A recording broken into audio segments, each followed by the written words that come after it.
morning. The 213th meeting of the National Council on the Arts is now in session.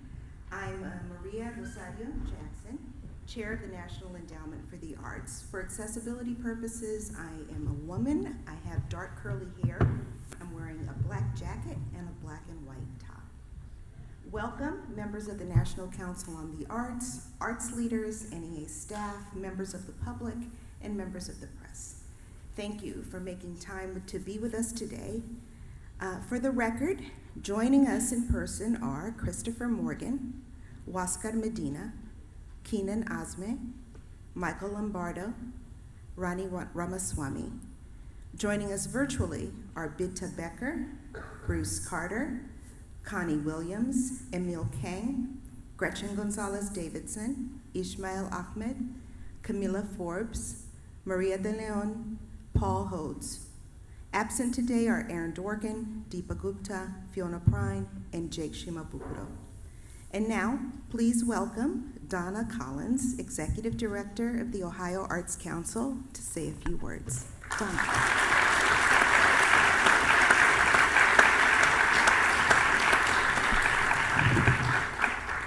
Before I begin my remarks, many of you in this audience and those who are listening on the stream knew Wayne Lawson, the Director Emeritus of the Ohio Arts Council.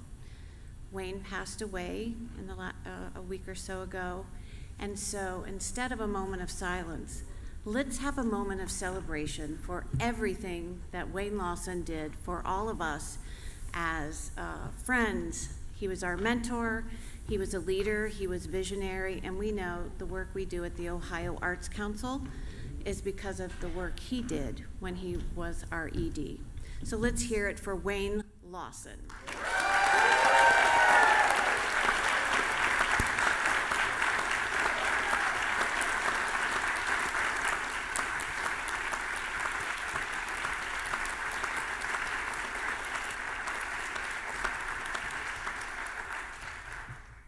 Quite frankly, if we'd have had a moment of silence, I would not get rest for many days. I know that.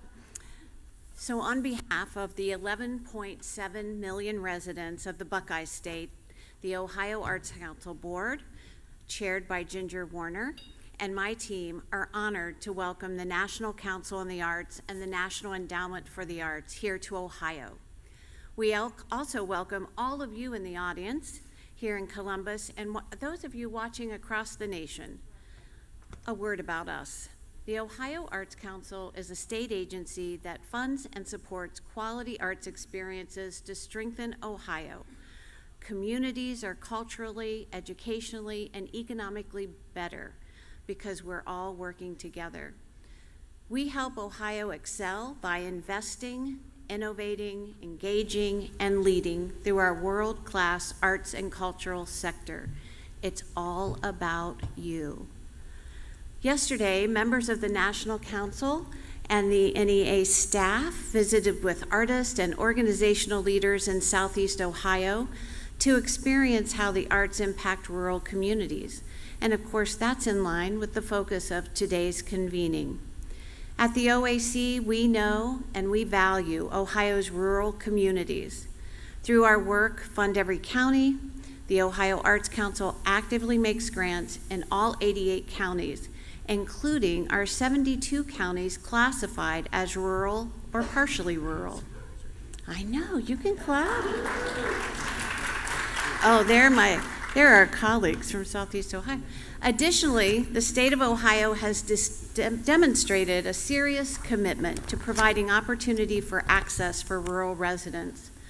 Governor Mike DeWine, Lieutenant Governor John Husted, and the Ohio General Assembly recently invested $500 million in 32 Appalachian counties through Ohio's Appalachian Community Grant Program, supporting infrastructure, workforce, healthcare priorities. The entire region is benefiting.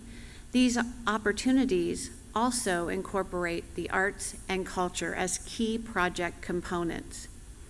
Furthermore, another $89 million investment was recently announced to help a dozen or so rural school districts build community wellness, education, and career development centers. We hope our state's investment can be a model for others. This morning, I'm pleased to tell you that the governor signed into state law the state's capital appropriation budget totaling $6.2 billion, with a B, billion dollars, which includes millions of dollars for the arts. Yep.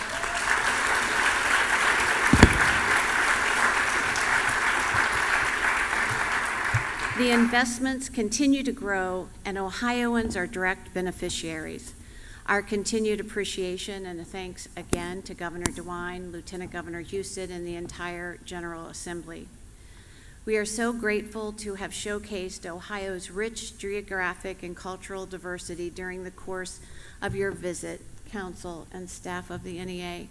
And it's time well spent in Ohio. We're glad you joined us, and we hope to see all of you here again soon.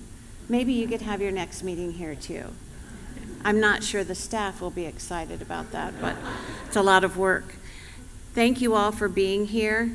Thanks for the folks listening online. And now it's my pleasure to introduce Zach Compton, the fabulous, wonderful Vice President of Education and Community Engagement with the Columbus Jazz Youth Orchestra and Jazz Arts Group. Zach.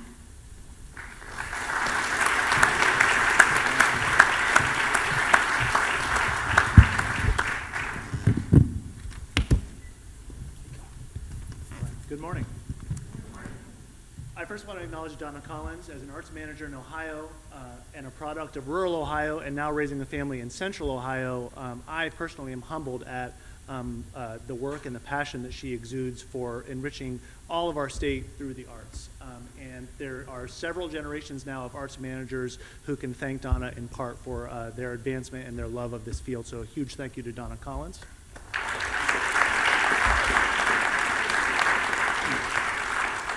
I'm proud to come to you on behalf of the Jazz Arts Group of Columbus, America's oldest and first nonprofit organization dedicated to advancing the art of jazz through performance and education.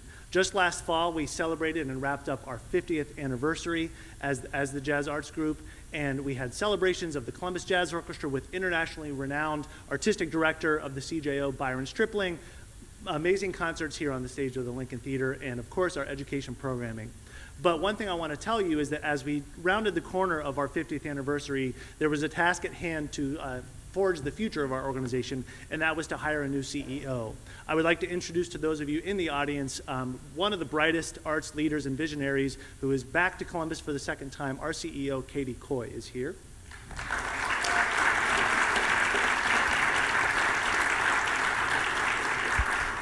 That may be a familiar name to some of you, and if not, I encourage you, those in attendance, to speak with Katie and learn more about what Jazz Arts Group is up to in the reception to follow. But I'm here to share with you a living example, so to speak, of a fact that we all know. Arts education has the power to transform lives of our children.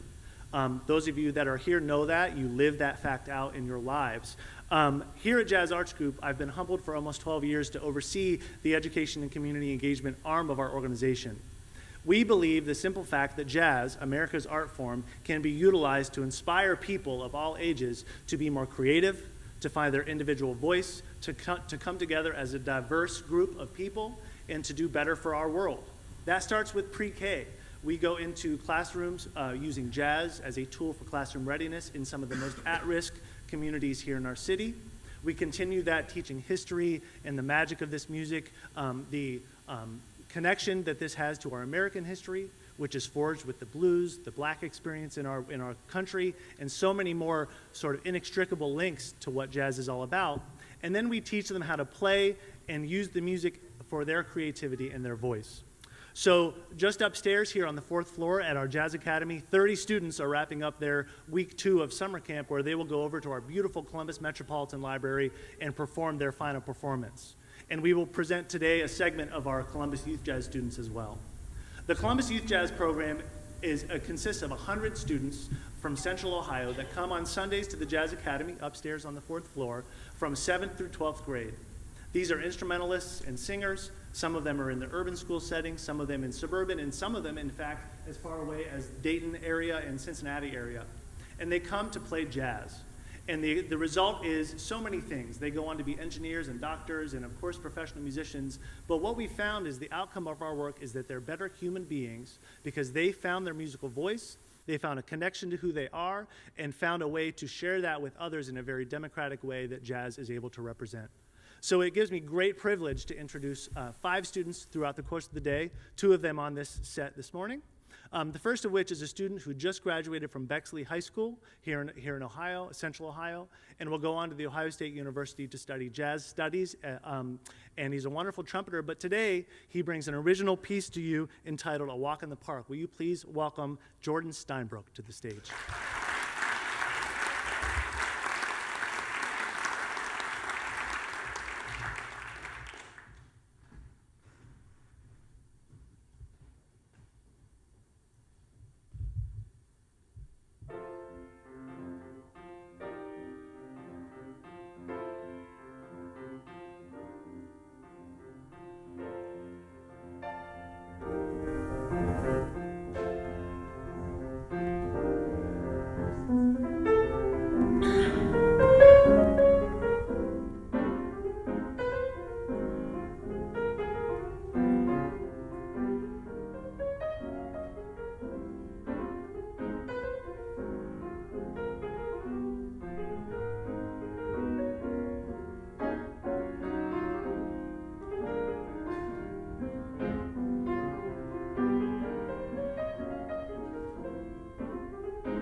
Thank you, Jordan. That was beautiful. Another round of applause for Jordan, please.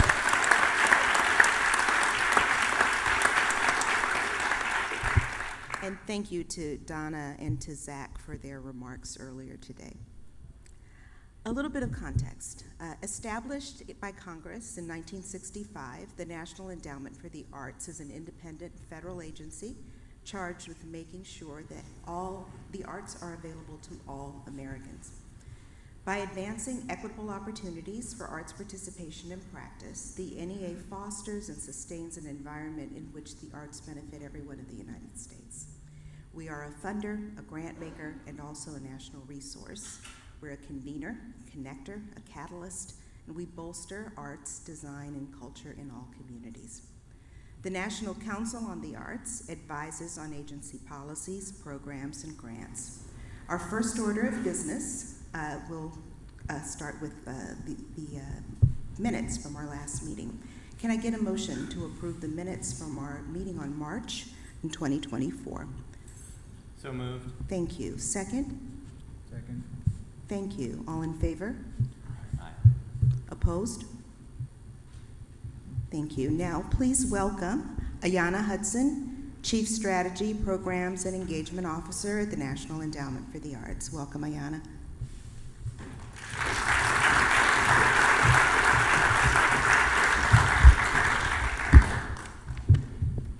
Thank you, Chair Jackson. Good morning. Good morning. For accessibility purposes, I'm an African-American woman with shoulder length, black hair with bangs. I'm wearing black rimmed glasses, red lipstick, a white shirt, and a colorful jacket.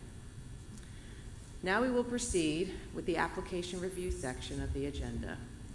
The tally of the votes will be announced at the end of today's session. The council will be voting today on award recommendations totaling more than $1.4 million in the Grants for Arts Projects and National Initiatives categories. For your vote to be tallied, you must be either present in the room or join the meeting via video conference or telephone at the time of the motion, discussion, and vote. Council members joining us by video conference or phone, you must email your votes to Kim Jefferson immediately at the conclusion of this part of the meeting. Council members' affiliations are recorded in the council book and later will be attached to your emailed votes. Each member has been provided an opportunity to update this information prior to the meeting. Council members are recorded as not voting on applications with which they are affiliated. This list becomes part of the agency's official record. May I have a motion to consider the recommendations in the council book? So moved. Is there a second? Seconded. I will now summarize the Grants for Arts Projects, or GAP category, and then ask you to mark your ballots. The Grants for Arts Projects category provides expansive funding opportunities to strengthen the nation's arts and cultural ecosystem. Through project-based funding, the program supports opportunities for public engagement with the arts and arts education, for the integration of the arts with strategies promoting the health and well-being of people and communities, and for the improvement of the overall capacity and capabilities within the arts sector. The GAP project recommended today is a money amendment for a literary arts grant that was recommended with the second group of GAP applications brought to the council in March 2024. Additional funding totaling $30,000 will allow faculty members from historically black colleges and universities to address the absence of Master of Fine Arts programs at HBCUs nationwide. Through this convening, they will assess current creative writing offerings and needs, identify challenges, and outline a strategic roadmap for the development of a future MFA program. Please mark your ballot. I will now summarize the National Initiatives category and then ask you to mark your ballots. National initiatives support a wide variety of projects of national and field-wide significance. At this meeting, the council is requested to approve funding for 3 projects totaling more than $1.4 million. Continued support is requested for the Mayor's Institute on City Design, a program that assists mayors with urban design challenges, promotes design excellence and economic revitalization, and enhances the livability of communities across the country. An NEA research lab, which will continue implementing a research agenda that explores whether and how arts and cultural districts support diversity, equity, and inclusion. The research lab will investigate how such districts can become effective drivers of economic and social change while remaining diverse, inclusive, and equitable places. And a national services initiative that will support research, information, and professional development services for the National Endowment for the Arts, state arts agencies, and the 6 regional arts organizations, in cooperation with the agency's state and regional arts education and folk and traditional arts programs. Council members, you may now mark your ballots. Council members joining virtually, you may now email your votes to Kim Jefferson. Finally, we turn our attention to the projects in the award update section of the council book. These projects have been awarded under the chair's delegated authority and are brought to the council's attention at this meeting, but no vote is necessary. Included in this section are 2 extraordinary actions, 1 interagency agreement, and 3 20% amendments. Thank you. Thank you.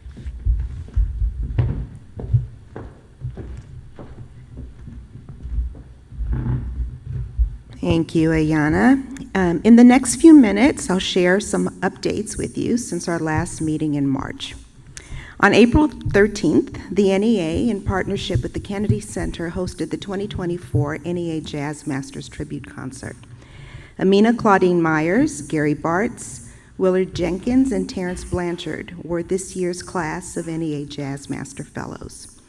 The night was filled with captivating stories honoring each of these luminaries for their efforts to preserve and advance the art form. The concert is available to watch on demand on the NEA YouTube channel. On May 1st, I testified before the House of Representatives Interior, Environment, and Related Agencies Appropriations Subcommittee on the fiscal year 2025 NEA budget request.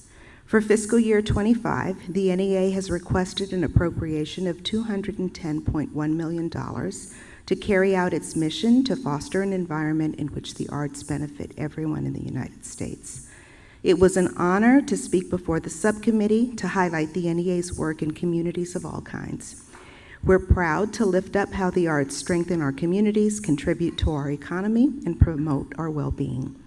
It was also heartening to hear bipartisan support and appreciation for what the NEA does and what we help make possible in communities all around the country. On May 1st and 2nd, the NEA and the Poetry Foundation welcomed 55 state and jurisdictional champions to participate in the 2024 Poetry Out Loud National Semifinals and Finals.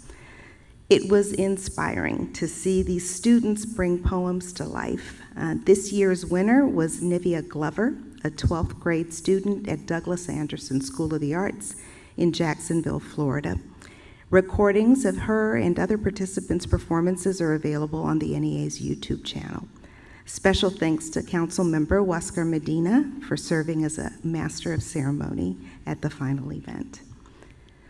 Also in May, the NEA announced the 2024 Blue Star Museum season. The Blue Star Museums program is a collaboration between the NEA, the Blue Star families, and the Department of Defense. The program offers active military families free admission to partnering museums nationwide.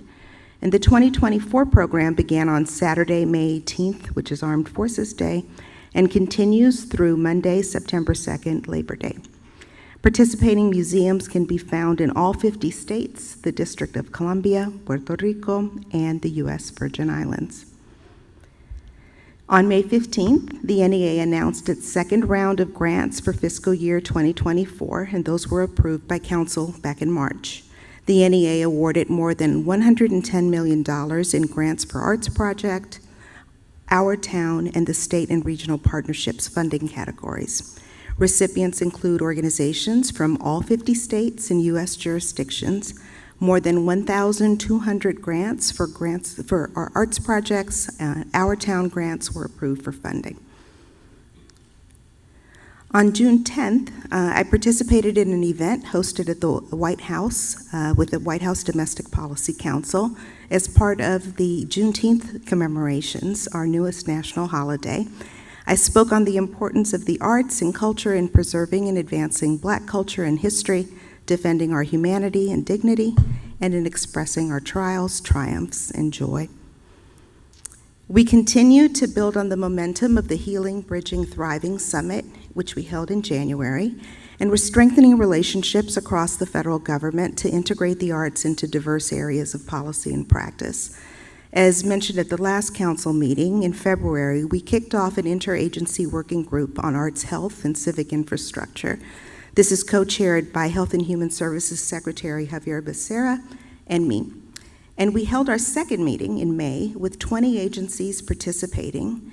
And in his remarks, I'll quote Secretary Becerra, who said, "As we look towards the future, we have the opportunity to weave the power of the arts into our efforts to support a wellness care system. We know that arts and culture can have profound impacts on health. Access to the arts is not a luxury. It's a resource that should be available to all." We continue to appreciate our growing relationships with the federal family and especially the Department of Health and Human Services through this effort. I'll talk a little bit about recent travel. In addition to these agency-wide activities I just mentioned, I've had the privilege to visit communities across the country and engaged with a range of organizations and audiences since the last time we met. In mid-April, I traveled as part of the U.S. delegation to Venice, Italy for the Biennale Arte 2024.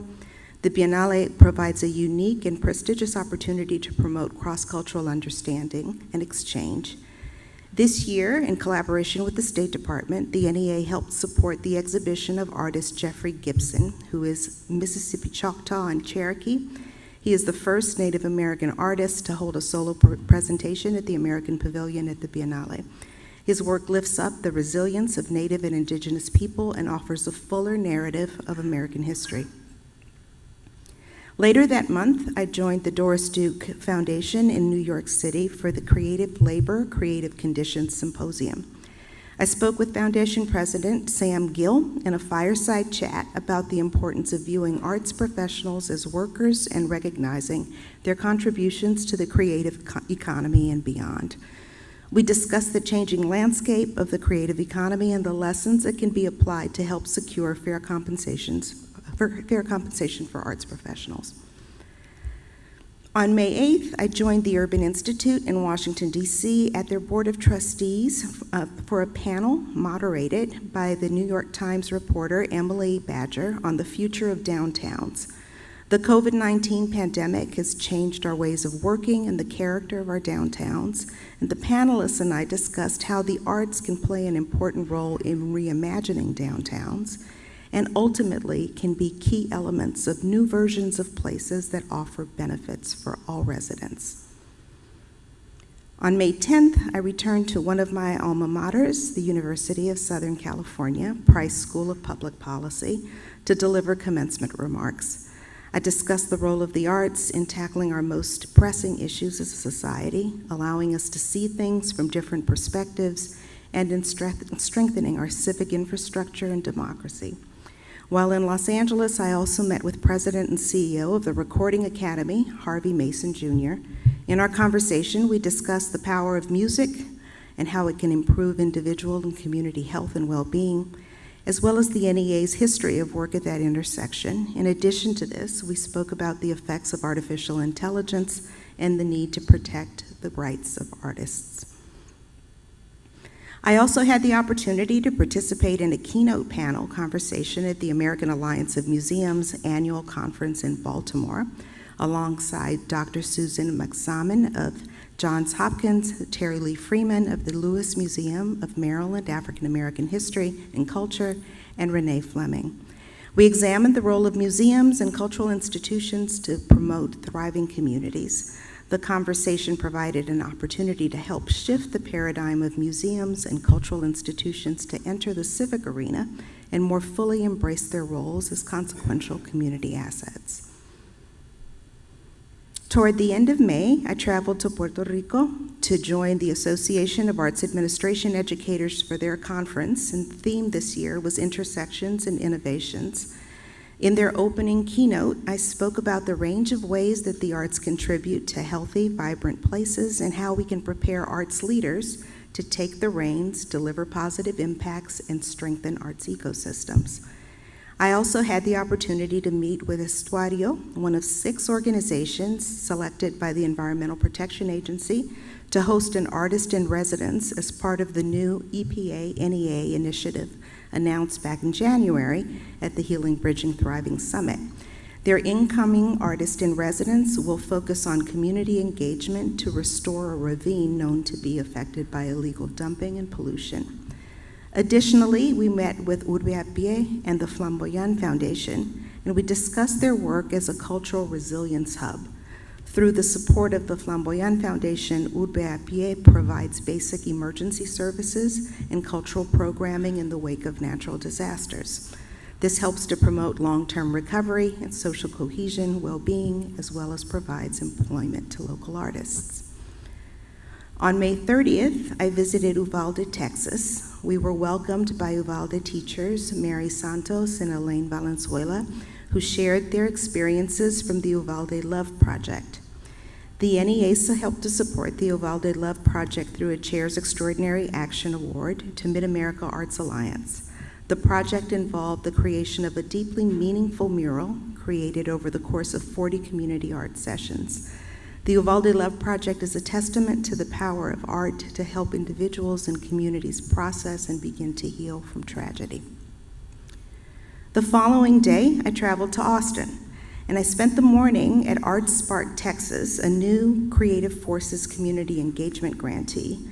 And while at Art Spark Texas, I met with local veterans who have participated in Art Spark Texas programs, and I announced nearly $770,000 in Creative Forces community engagement grants.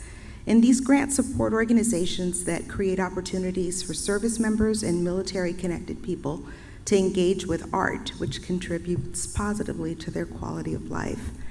That afternoon, I joined a group of local community and arts leaders to discuss opportunities for integrating the arts into infrastructure projects and more.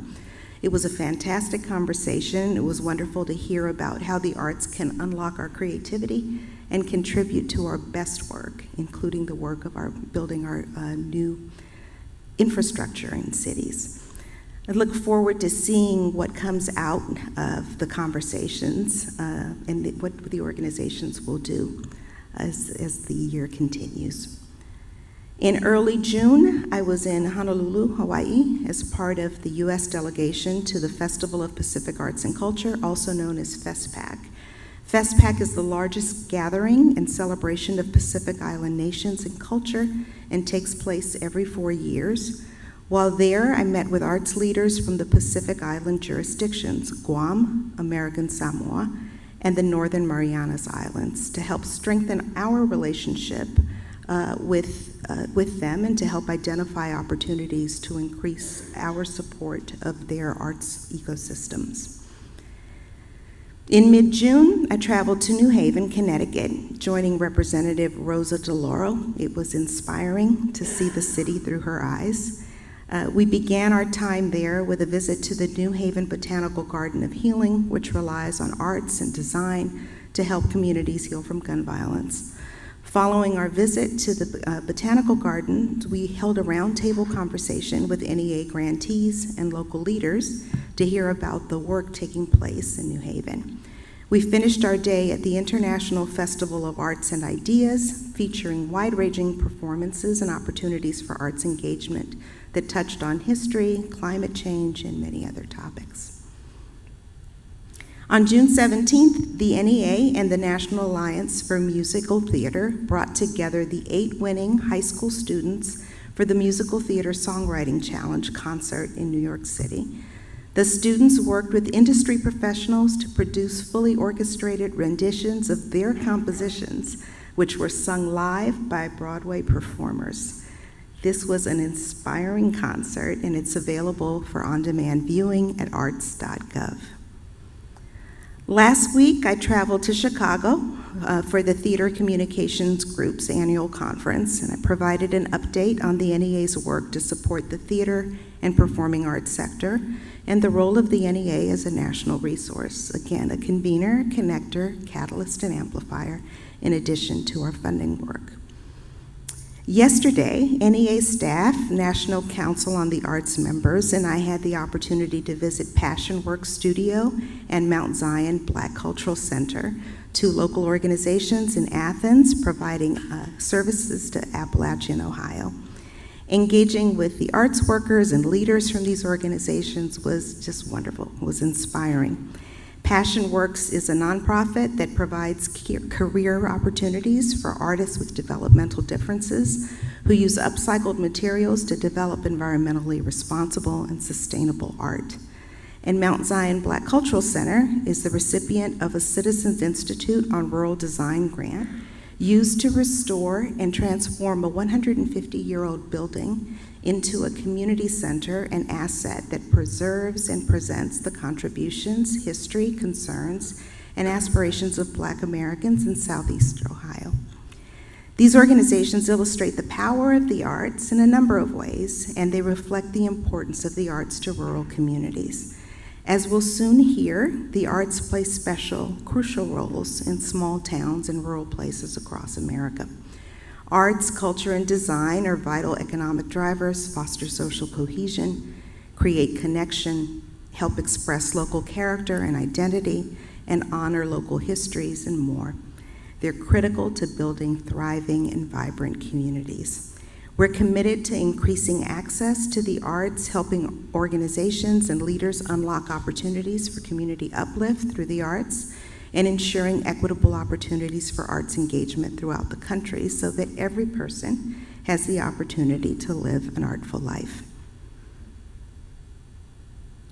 So, with that, before we transition to the next portion of the program, I'm excited to introduce National Council on the Arts member and renowned clarinetist and composer Keenan Asme and Columbus Youth Jazz Orchestra member Benjamin Adams. They'll perform one of Keenan's original compositions. Please join me in welcoming Keenan and Ben to the stage.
Thank you, Keenan and Ben, for that beautiful collaboration and inspiring performance. And they just gathered, I think, yesterday and today to practice that. It's amazing. Another round of applause, please.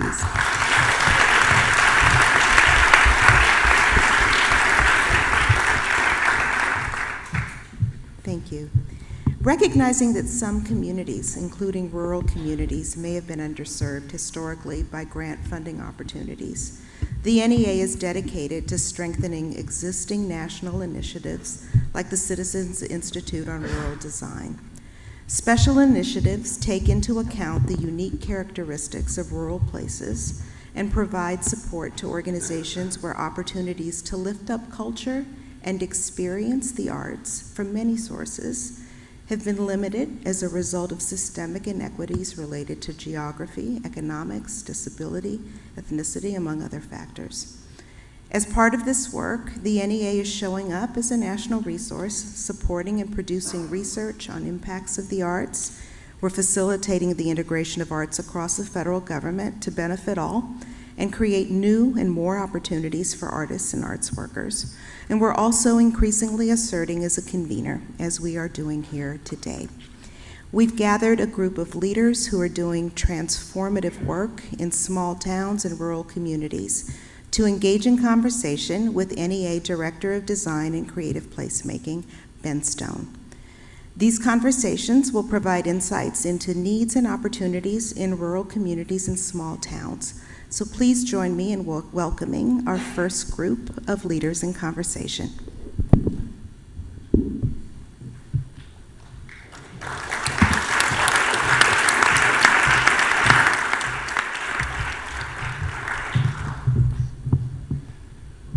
Everyone, good morning or afternoon, I think at this point. I'm Ben Stone, Director of Design and Creative Placemaking with the National Endowment for the Arts. Thank you for that introduction, Chair Jackson, and for your leadership. Thank you also to Keenan and Ben for that beautiful and very hard to follow performance. I'll do my best. For accessibility purposes, I am a 40-ish-year-old white man with a short beard and bright green suit. We'll be a colorful group on stage in just a moment.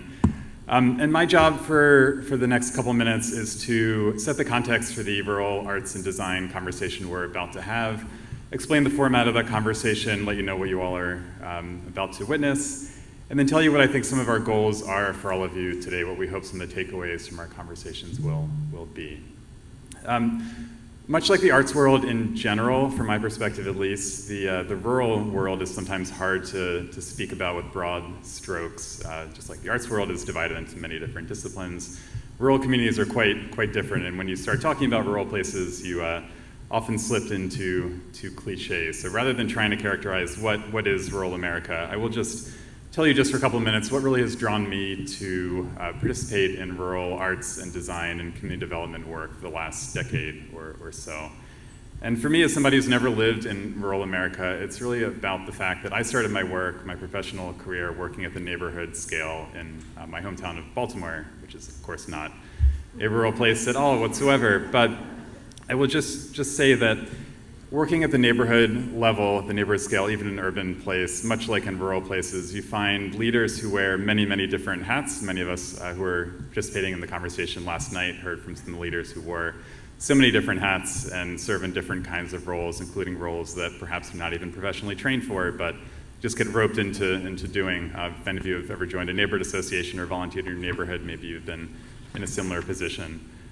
Just share a quick anecdote. In a recent site visit to Grenada, Mississippi, I was somewhat humored to learn that our bus driver was actually a mayoral candidate running for office. And then also recently in Two Harbors, Minnesota, where I was for another CIRD workshop, I learned that the nonprofit leader we were working with was also our shuttle driver for the day. And I also was just reminded by Omar, who you'll hear from in a minute, who is a trained architect and works with us in the CIRD program, also has a commercial bus driving license. So if you learn nothing else today, you'll learn that everyone in rural America drives buses. I also have noticed that, and we heard about this a little bit yesterday in our visits, that many people in rural places feel a little bit left out or forgotten in favor of leaders perhaps thinking about their urban neighbors. And I think many people who work at the neighborhood scale think about the same sort of thing, or are struck by that, and that leaders are sometimes focused on downtown development projects rather than what's going on in the neighborhoods, and there's often a desire to have people actually recognize the important work that's happening at that scale. And then just the importance of collaboration. Working in a rural place, you can walk around in a whole town and gather everyone you need on your team to complete a project. The same thing's true when you're working within a neighborhood. You can find everything you need, much like some of us discovered, and you heard about just a moment ago in Athens, with Passion Works, working in one part of town. We then saw their work at every other stop on our site visit. And perhaps a somewhat more cynical take on that, to say the same thing in a more cynical way, is that if you have ever done work at the local level, the neighborhood level, or in a rural community, you know you have to stay on good terms with the people you work with, because if you piss someone off, you're going to see them all the time, because they're your neighbors, and there's no escape from any of them. So we're going to have two 15-minute conversations with two different groups of panelists representing a project here in Ohio, in Athens, and another in Minnesota. We'll then have 15 minutes of Q&A with our council members after that. I'll moderate the first panel and hand it over to Ash Hansen to moderate the second panel. What I hope we are able to take away from our conversations today is that I hope we can understand some of the unique challenges and opportunities facing rural arts and design leaders. I hope we can dispel some of the myths and stereotypes about what it means to be a rural leader in terms of race and ethnicity, and who gets to call themselves part of rural America and represent that part of our society. We'll talk about some of the needs that these leaders have, some of the things that are working, some of the things that perhaps are not working as well, that all of us who support them could perhaps do better. The importance of physical spaces to represent some of these invisible communities that are kind of outside of our normal perception of rural America. And then just get inspired by some of the really charismatic, wonderful storytelling leaders in the rural places we'll be discussing in just a moment. So to get to those conversations, I'll bring up our first two speakers, Omar Hakeem and Dr. T. Ford Ahmed. Thanks.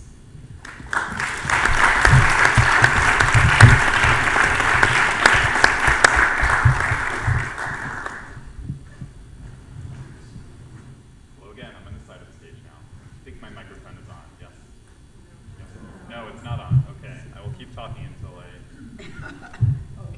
hear myself. Does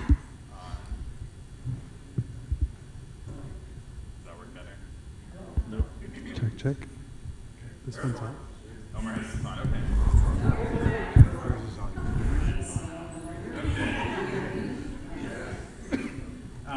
Well, hi again, everybody. So we're joined right now by Omar Hakeem, who is the founder and principal of To Be Done Studio. TBD is one of our partners who runs, along with Housing Assistance Council and Citizens Institute on Rural Design. I heard about this a moment ago, the leadership initiative of the National Endowment for the Arts. And sitting just to my right is T. Ford Ahmed, who is the Director of Communications for the Mount Zion Baptist Church Preservation Society in Athens, Ohio, which some of us visited yesterday. So at the risk of setting you up, T, for a question or an answer that could take the full rest of our time here today, I'd love for you to tell us just a little bit about the importance of the Mount Zion Baptist Church and what its role is in Black Appalachia. Okay, representing Mount Zion Black Cultural Center, doing businesses at the Black Cultural Center. It is located in Athens, which is the southeastern part of the Ohio River Valley, along a route of the Underground Railroad. My ancestors came through there in the middle and early 1800s on their way to Buxton, Canada. But some decided to stop. Why? Because there was a great brick making industry going on, there was coal mining going on, and it was located between two mountains under trees, very dense area where slave catchers could not find them. What did they do? Generally, after setting up and getting jobs, they began to socialize where? In the Miller home. The Miller home became too small, and they built a facility on what they call the West End on Lancaster Street. The congregation began to grow bigger, and then they started to raise money, and they were given a piece of land by a hotel owner by the name of Barry Edward and Mattie Berry, on which to build the Mount Zion structure. So it became very important in terms of social hub, cultural hub, artistic hub, and economic hub. That's the Mount Zion Black Cultural Center, which was about to face the wrecking ball about 20 years ago, before someone in our community, one of our cultural bearers, stepped in and said, no, no more tearing down of our industry. Everything else has been destroyed, the school, the hotel, etc. We need to save this for a population that needs it now. Was that brief enough? That was great.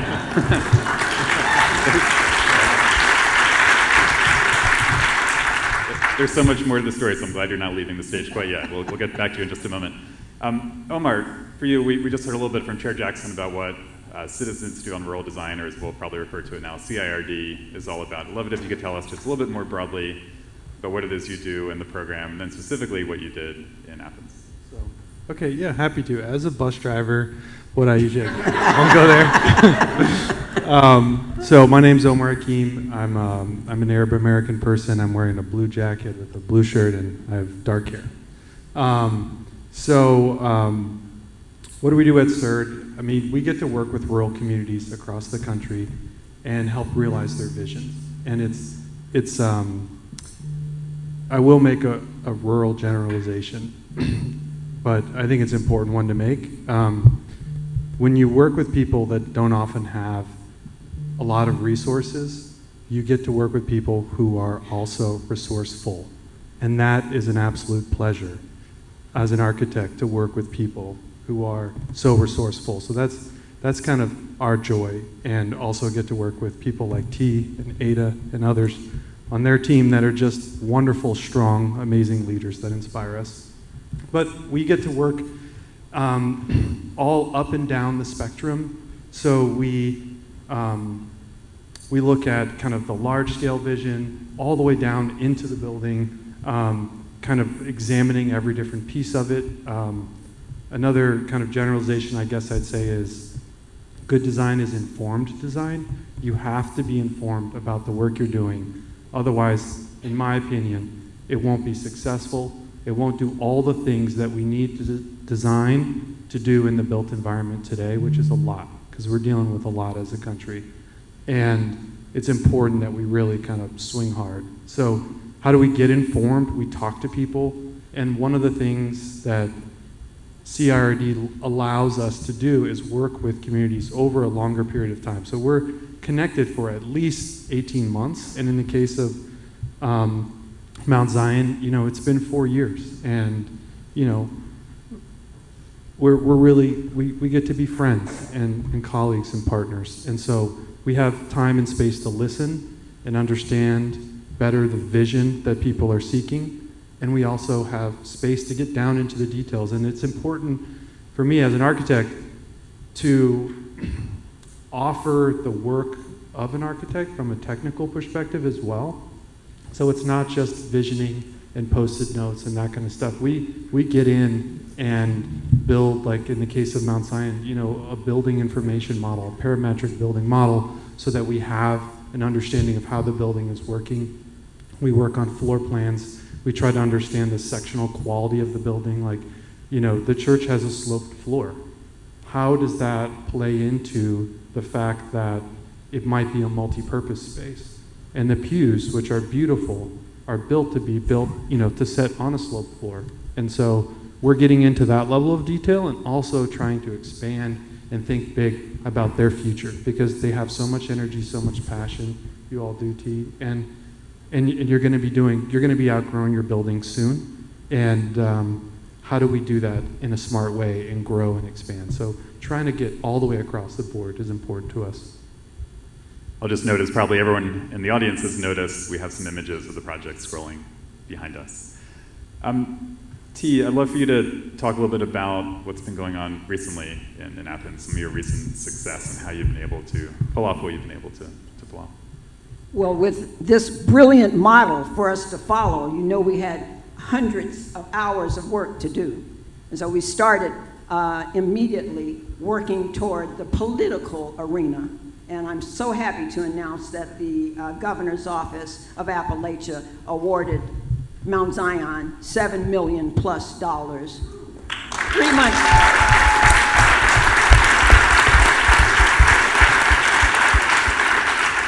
So we have been busy, as you can imagine. But prior to that, we did find out when March roared in like a lion, that it's reported to be, it took out one of our windows. And we found out that one of those stained glass windows had been manufactured in Japan in 1906, and the technology almost could not be duplicated anymore. So before starting to shake up that building and get it ready, because it's been vacant for 20 years, as you saw some of the images, we needed to take out our most precious asset, which was those $1 million windows. So we did. We had them removed and plywood put there and faux stained glass murals developed to go on those windows. So that we just recently had an unveiling of those faux stained glass windows, which was also gave the history. So when you think about art being used as a historical restoration of things that have happened in the past, that's exactly what happened with our muralists, who did research not only with historians, but with our cultural bearers, those who had actually been part of that. And here you see that magnificent piece there with captioning on the bottom telling you exactly what happened there. So this is where we're moving right now in terms of finishing the rest of the windows with murals and having an unveiling ceremony. Thanks so much for that. This is always a risky thing to do when the house lights are down and there's bright lights in your eyes, but how many of you in the audience live in rural places? You can define that any way you'd like. Okay, quite a few, maybe about half the folks here. So knowing that, I'm sure there are folks who are tuning in virtually in similar situation. I'd love to get at some of the lessons from the work that you all have done together that you're leading now, for other people leading similar projects, renovating important cultural spaces in rural communities. What kind of assets should folks look for in their own communities? What's the special sauce, if there is any?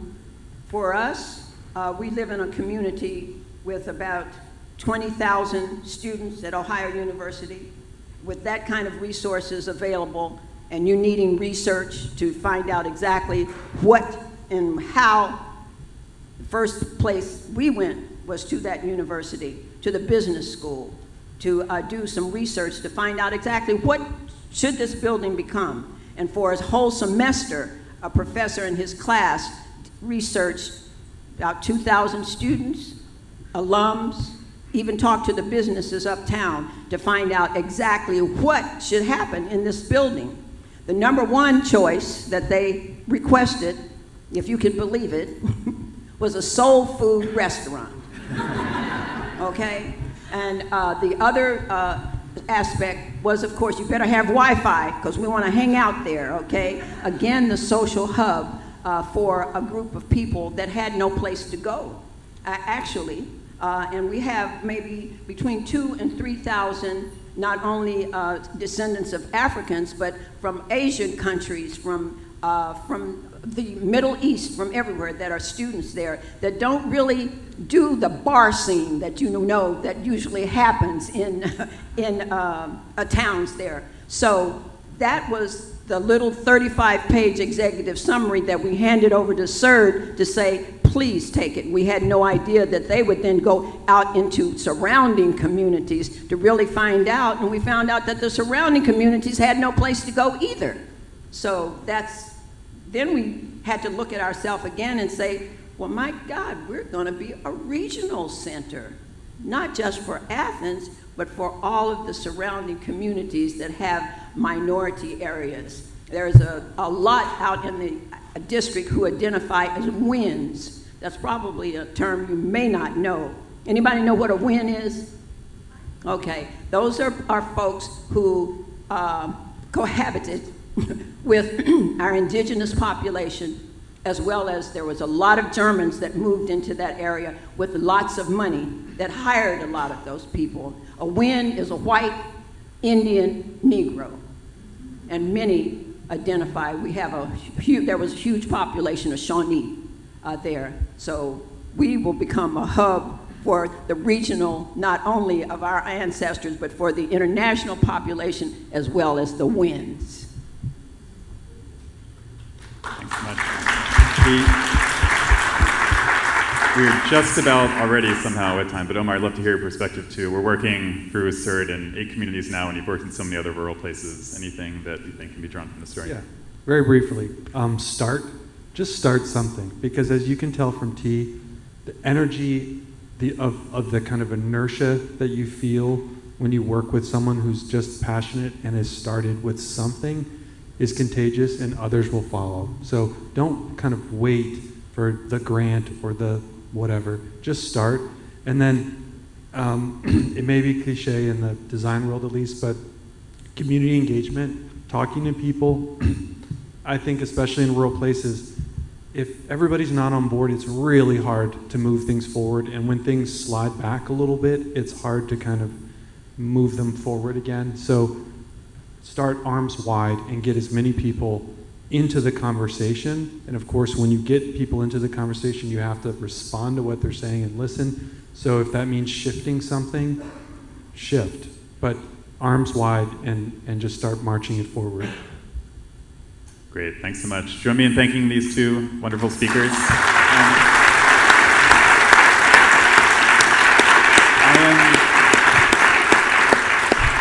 I'm now going to invite our next 3 speakers up. We have 2 folks from the Department of Public Transformation, Ash Hansen and Serena Otavi, the Creative Executive Officer and Activate Rural Program Director, respectively, as well as Ann O'Keefe Jackson with Minnesota Arts, Director of Minnesota Arts. Thanks.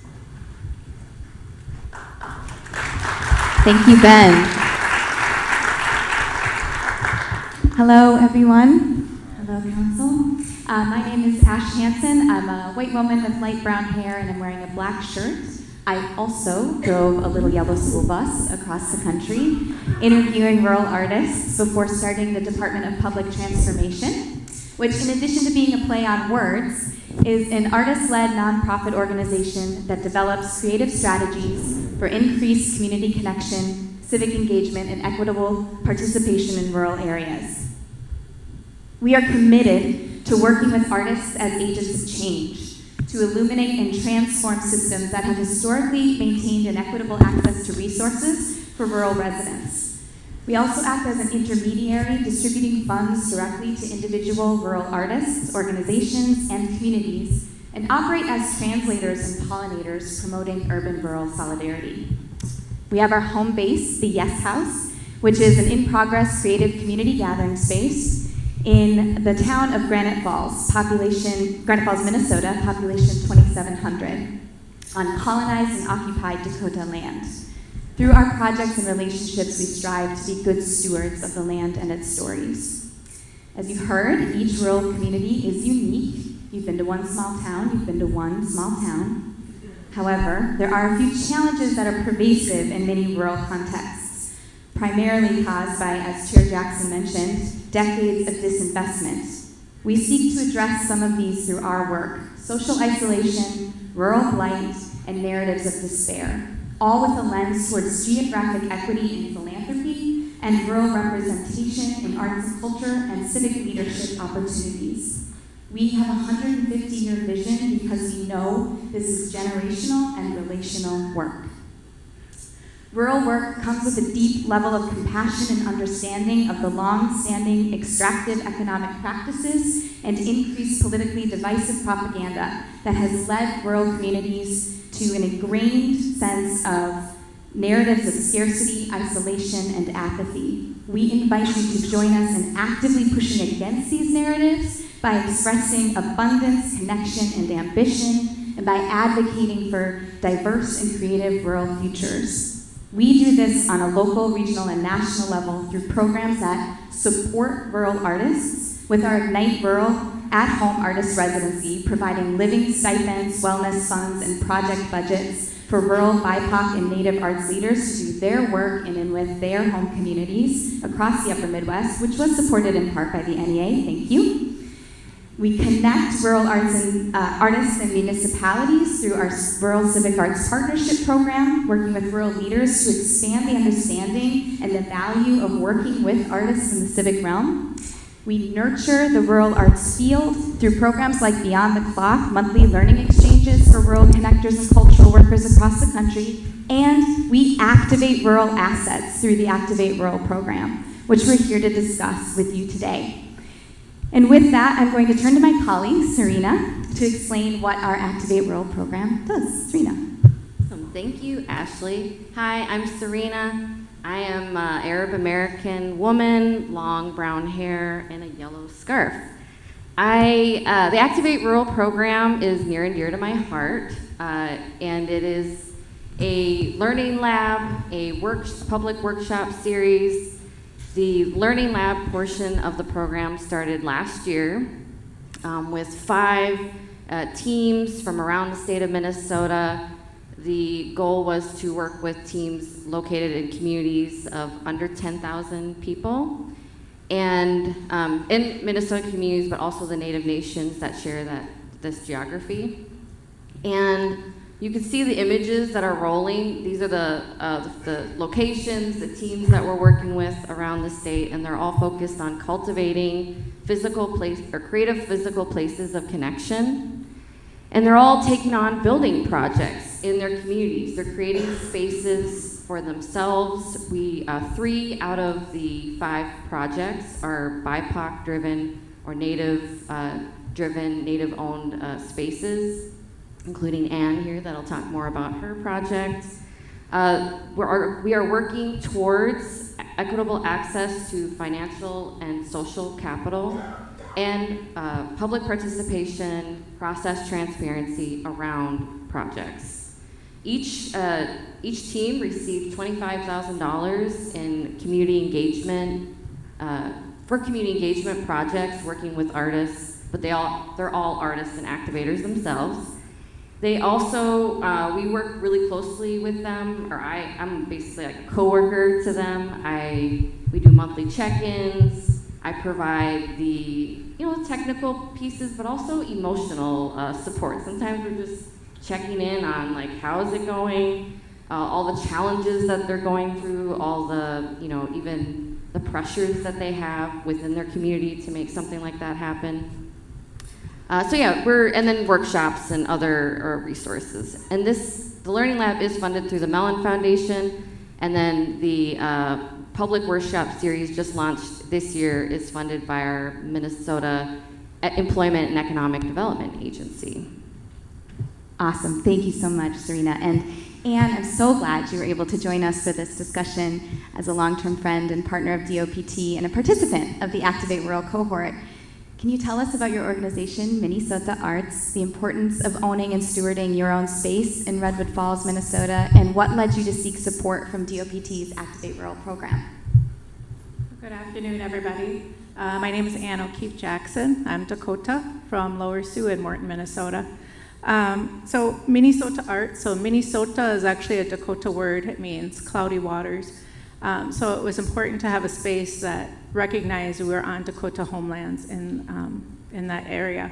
So it's a Native-run 501c3 organization, and it was important to have that space.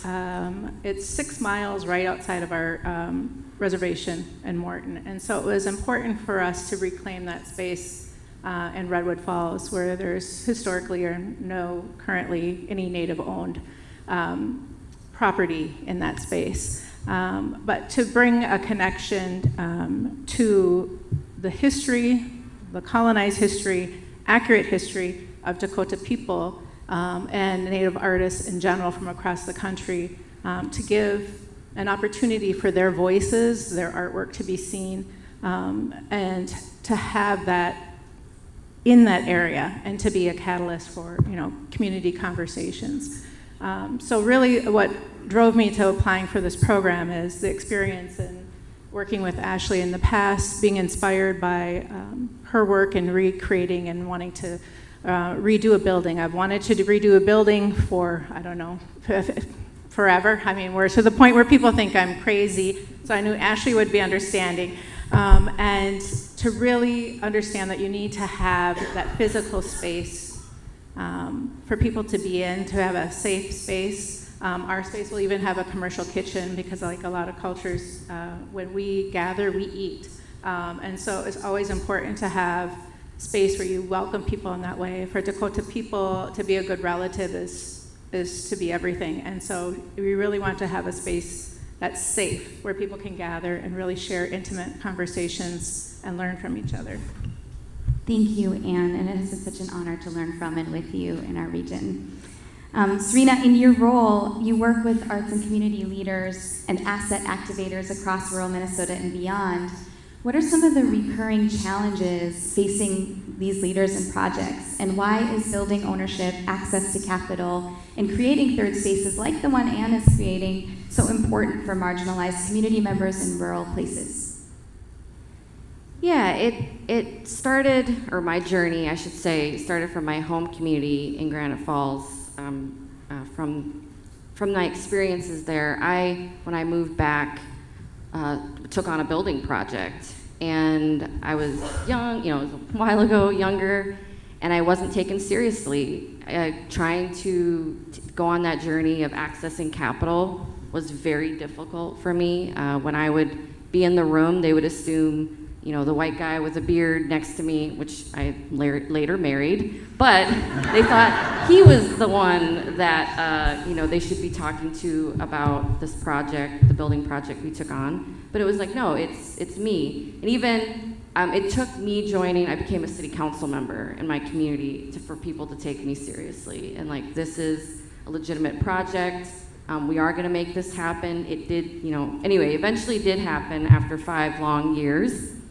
So I know firsthand what people, or like leaders like Anne, activators, that it takes to make something like that happen in their community. Because it's not easy, it is a long process, and there are a lot of no's. And local banks aren't willing to support projects like this that are much needed in communities. It does have to be coming from the funding resources. You have to get really creative about it and figure out where it's coming from.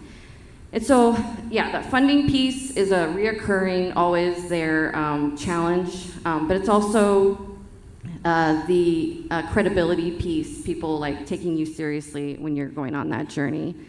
And in terms of third places, for a long time now, our communities, there's been an erosion in places, for gathering places in our rural communities.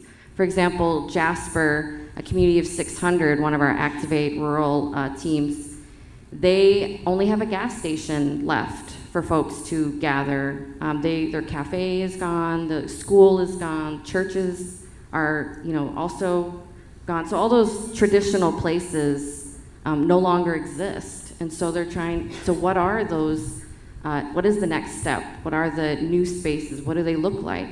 And they look like the people I'm working with, they are reinventing those gathering places and what it means to develop those building spaces in rural communities. And so that the ripple effect of one space, like what Anne is doing, is tenfold in a rural community of 600, 1,000, 2,000. And yeah, that work needs to happen. And it takes a long time and maybe can't be done in a 1-year grant cycle? Yes, okay.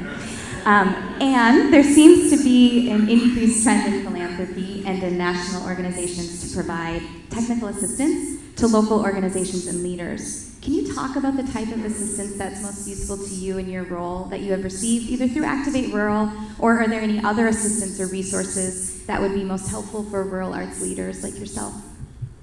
Well, one of the biggest resources was Serena and Ben helping to develop my website.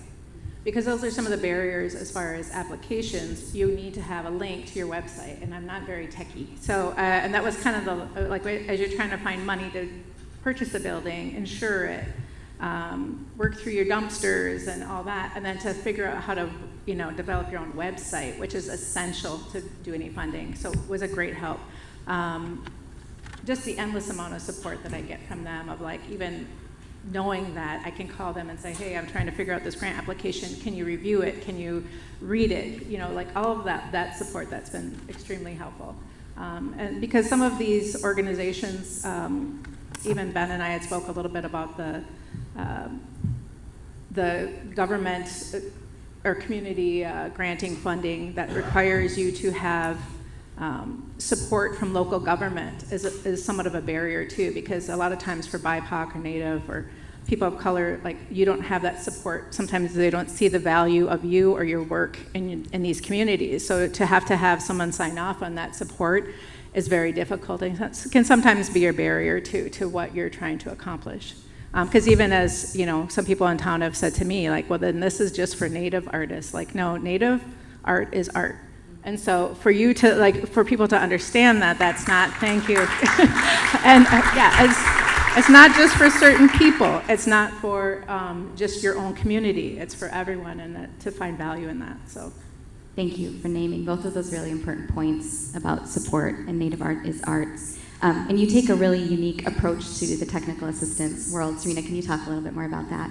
Yeah, when we refer to technical assistance, we aren't providing trainings or, you know, workshops on how to do things. The leaders that we're working with, they know how to write a grant.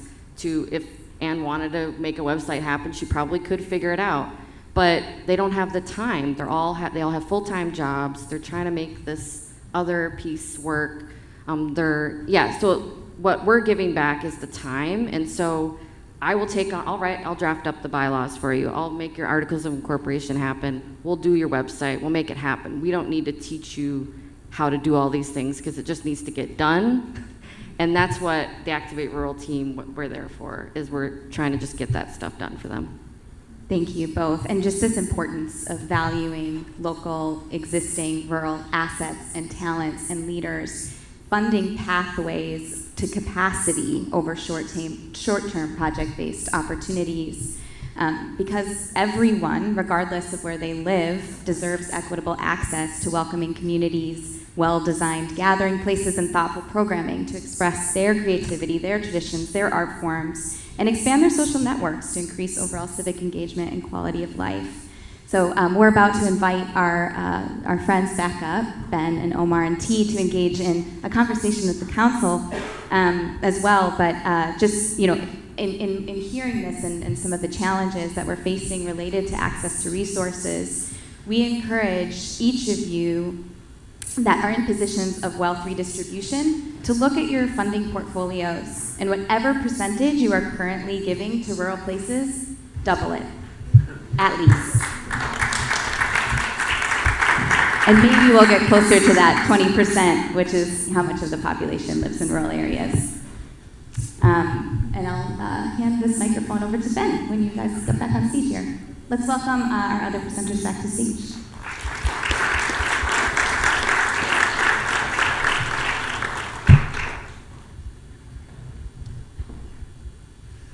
Thanks so much. Another round of applause for all of our wonderful speakers today. We have just a few minutes left, and we'd love to have a little bit of a conversation with our council members. Love to hear questions that you all have. Yes, please. Thank you all for participating. It's been incredibly exciting and informative and moving to spend time here in Southeast Ohio and to visit rural communities and hear from leaders like you. So thank you. I'm curious, Dr. T, we got the benefit of seeing your vision yesterday in Athens, and it's really impressive what is happening there. I'm curious, you know, we heard from Speak into the mic a little bit closer, please. Okay, we heard from Chair Jackson earlier about the role of arts in community connection after the community center is built. Is there a role for arts in the organization, in the community center, to bring people together? Oh, absolutely. And we've already started. We do a bunch of service learning projects within the elementary through high school. As a matter of fact, we completed one during the year of saving places, which the National Trust actually implemented. And we asked those high school, elementary kids, if you had a place to save, what place would you want to save and not have torn down? Because this is what we're trying to do, save a place for you and for in your history. And these used art. A young man casted a ceramic piece of his bedroom. And he said, and here, he had the little fan, the television set, all of that. He said, and here I am king. If it was destroyed, it would be like tearing a limb from my body or a limb from a tree. So right now, we have a program, actually it's a fundraising program, but through art we're teaching history and math. A young lady developed a logo for the Quarters to Freedom Project. The Quarters to Freedom Project. In it, there's a quarter with the Mount Zion building in it, and they're saving quarters to see how many miles and how many quarters can be raised from Athens on the trail to Buxton, Canada. And one of the teachers revealed to me that the 5th graders had their quarters lined up in the hallway, and the 6th graders was looking to see how far they went, so they needed to know how many more quarters they needed to get, okay? But they have learned how many quarters it takes to get to Columbus, for example.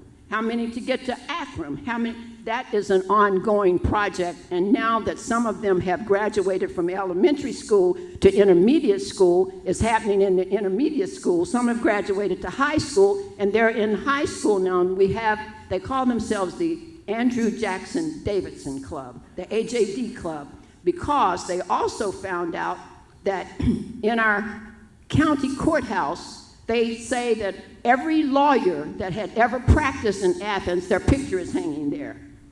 Through their class, they looked and they saw Andrew Jackson Davidson's picture was not there, a black man.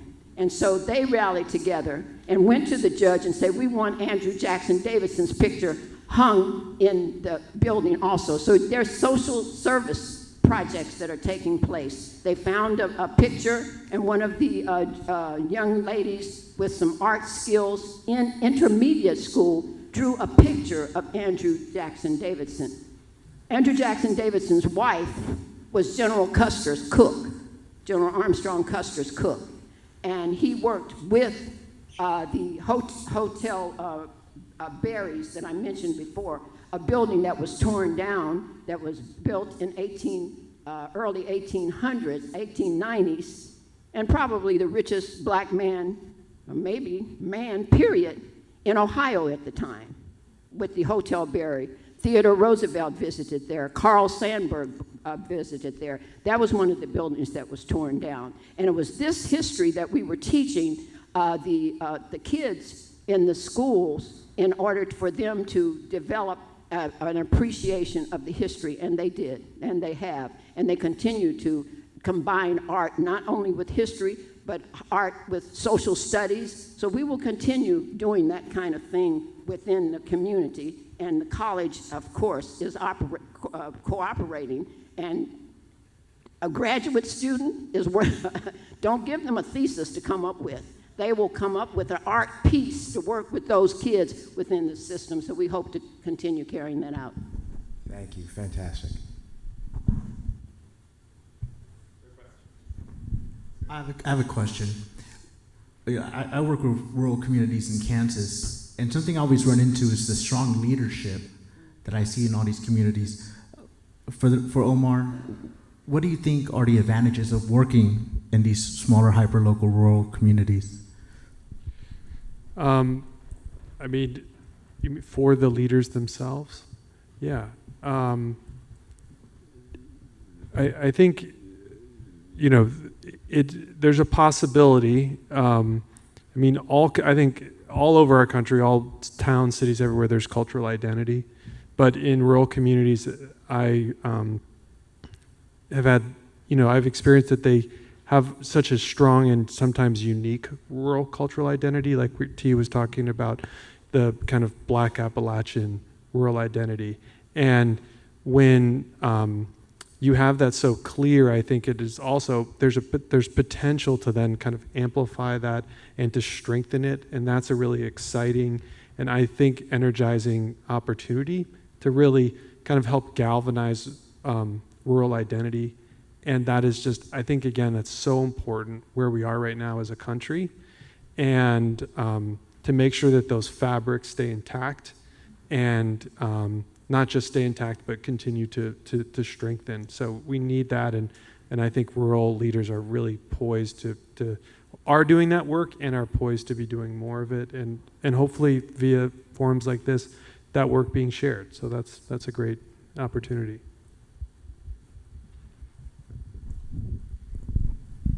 Aloha friends, I'm Christopher. Thank you for the really powerful work you're doing. Point I want to emphasize and then a question. I so appreciate the way you're approaching technical assistance. Saving people time so that they can manage the capacity of the many things that they're all holding is valuable, and I want every funder to really hear that and think about that. Thank you. So thoughtful and smart. I'm curious about trust building, because these partnerships are working within your communities, but also bringing in outside perspectives, and sometimes that can be really delicate. I really appreciated, Omar, when you said arms wide open and bring as many stakeholders to the table and hear as many voices. But I wonder if any of you could talk about some of the ways that you started to really feel or build trust with some of the outside funders or CERD or other folks that kind of come into your communities and, you know, are trying to help but are not of that community.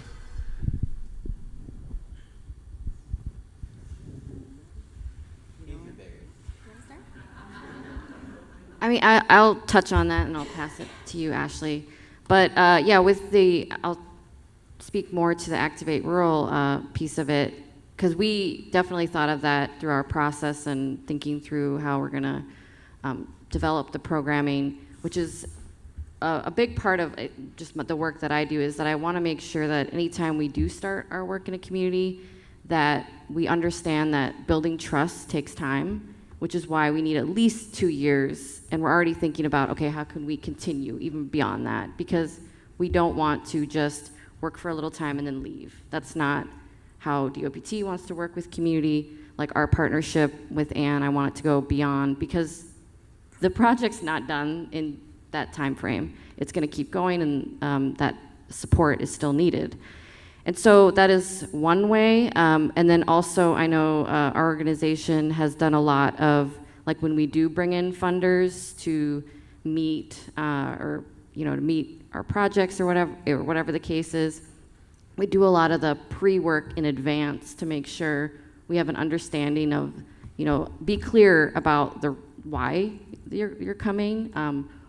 Is it because you may have, funding opportunities, or are you just learning about? So just being clear up front, and what does that look like? And then what are the next steps like afterwards? Is there gonna be a follow-up? So just being clear about the intentions behind visits is really important. You could probably speak more to that. You hit the 2 points I wanted to bring up, but I just wanted to say too that we're very mindful of extraction, as a lot of our communities have experienced extraction, and so consistency is key. Sticking around for and with them, and the way that you enter and the way that you stay in relation and in right relation with the community, and sometimes knowing that you will get off track sometimes, and that how do you acknowledge, own up to that? How do you continue to have transparency and accountability in your processes, and saying like, hey, we had a misstep. Can you help us get back on track? Can we do this together? Because we're here for the long haul.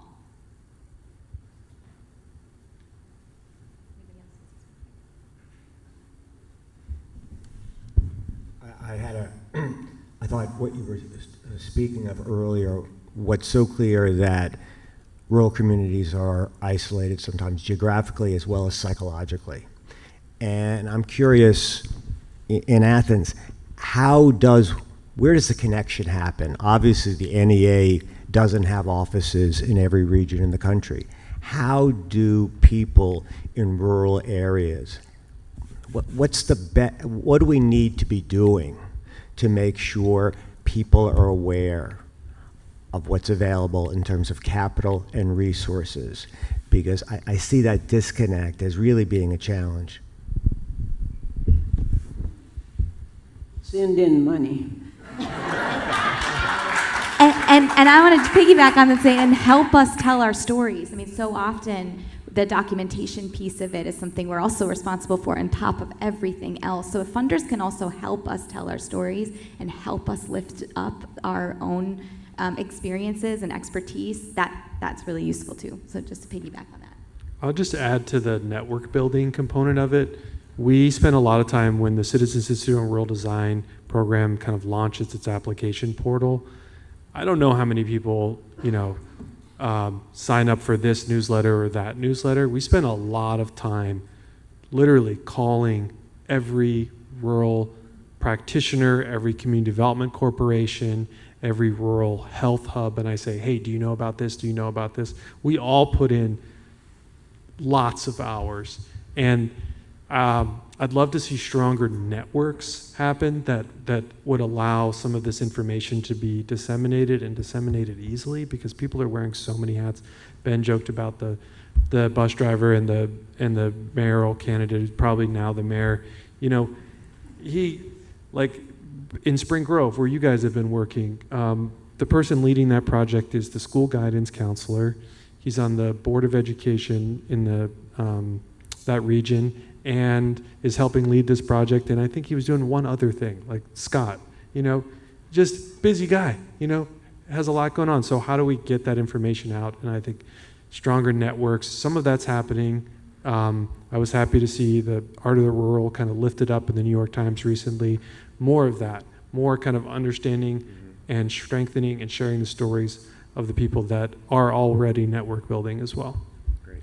And I said, of course, what I said was very important, but I want to second this to what Omar is saying, especially, I mean, I read your newsletter, okay? But it has no or very little value and connection to the community in which I serve and where I inhabit, which is a college community. So you've got to do more on social media. You just have to. You have to let them know exactly what and how important the art is to every part of their life. That's not happening. I don't see it happening. When I talk to students, we created something called the Heritage Square Tour, where we take students around the different, well, now they're plaques, or not, the buildings are no longer there, but to see what had been there. And when they find out what had been there, they find a certain pride in knowing that there was history here. There was history connected to that particular art piece there. And first thing they said, well, is it on TikTok? No, it's not on TikTok. Is it on Instagram? You know what I'm saying? So I think one of the important things is that you have to reach out to this growing public that is about to. I have a granddaughter here that is so connected to this until almost uncommunicative, verbally, you know what I'm saying? So yes, you have to really, I think, do a better job with the internet and that entire spectrum of this emerging world. Can I add one thing too? I think it's important, if possible, to visit these areas, like with, it sounds amazing, your space, but to actually go there, and then you can see and hear what the work is about, and that's what really engages people and funders to say, that's important. Even I was lucky enough to speak with a funder from Blandon, and to be able to tell her and speak to her to my story personally is much more ability to connect than just grant applications. And even sometimes the disparity of, larger organizations who have professional grant writers who write for them. When you have these smaller rural communities, like you said, we're all doing all these different jobs. We're trying to write grants too, and it might not be as professional as some of the other ones. But so maybe looking at building those relationships and taking into account that these smaller communities have people doing all this work, but to actually visit and see the value in those spaces. We're just about at time. I'll just take moderator's privilege and also answer the question with a bit of a meta answer, which is that we're doing it right now, I think. We have a lot of rural arts leaders listening in from virtual audience and folks in the crowd right here today. I'll just mention we have grant opportunities coming up. July 11th, the deadline for grants for arts projects, and then August 1st for our Our Town program. So one way in which we get out the word is by doing events like this and visiting spaces like your space in Athens and sharing our opportunities that way. Happy to chat about that when we're done today. I think maybe we have time for one more question, or is it time to wrap us up? If anyone does have another question. I have a question. Yes, please. I have a question in relation to I mean, the word saving buildings was used yesterday a little bit and today. And I'm always curious, you know, when you try to save a building, a landmark, a historical space, are you preserving the building as it was, or are you preserving the culture that this place hosted for many generations at times? And the questions, you know, you also mentioned, Omar, you know, there's sometimes some pushback and you have to adjust.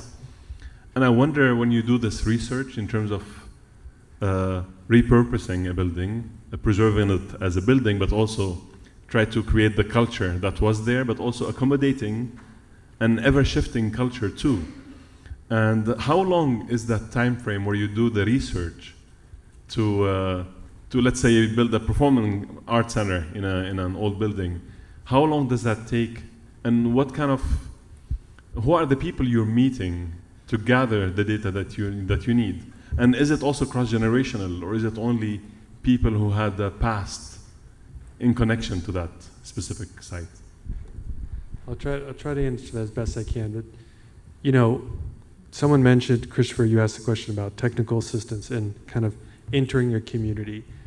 I am never going to be able to, nor is my team, really be deep enough and gain enough trust because of the amount of time that takes. So we really rely on other, you know, community organizations, community organizers to be kind of the sharers of that story, the connectors. And so trust happens that way, but also, like Ash said, being in place and staying as long as possible. So we say, okay, yeah, this grant program for CERT is 2 years, but like T and I have stayed in touch, and like I'm not going anywhere. You know, we're around.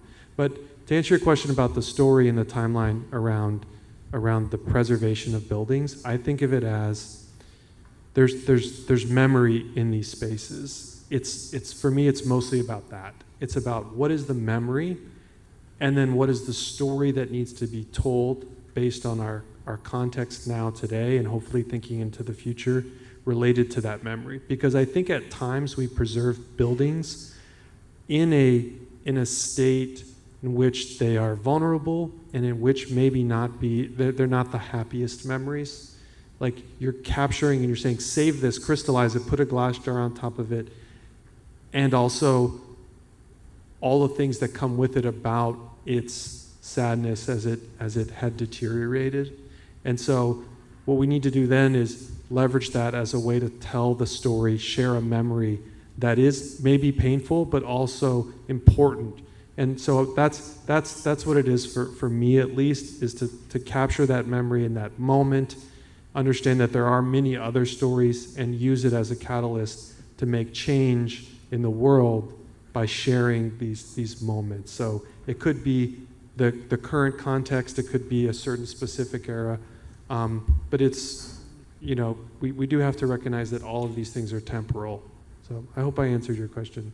You did. Thank you so much. Can I just wanted to piggyback a little bit on that because I do come from that historic preservation background, and I've taken on this journey where I've entered more now the arts world because I've seen the advocacy and the, I don't know, it's a different type of movement in rural communities when you work with the artists and activators in communities.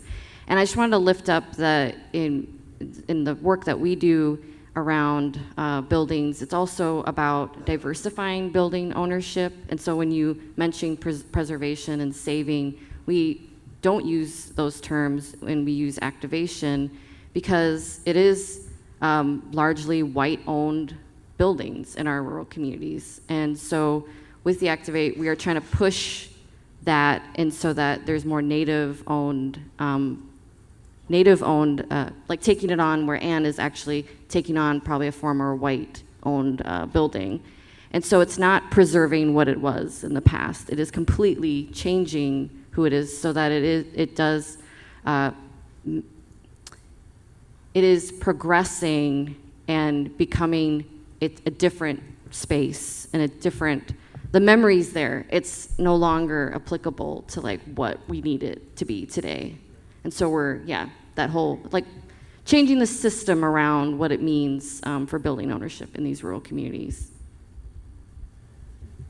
And with that, I just want to thank you all so much for traveling here to Columbus and sharing your wisdom with us today. Thanks so much. Thank you.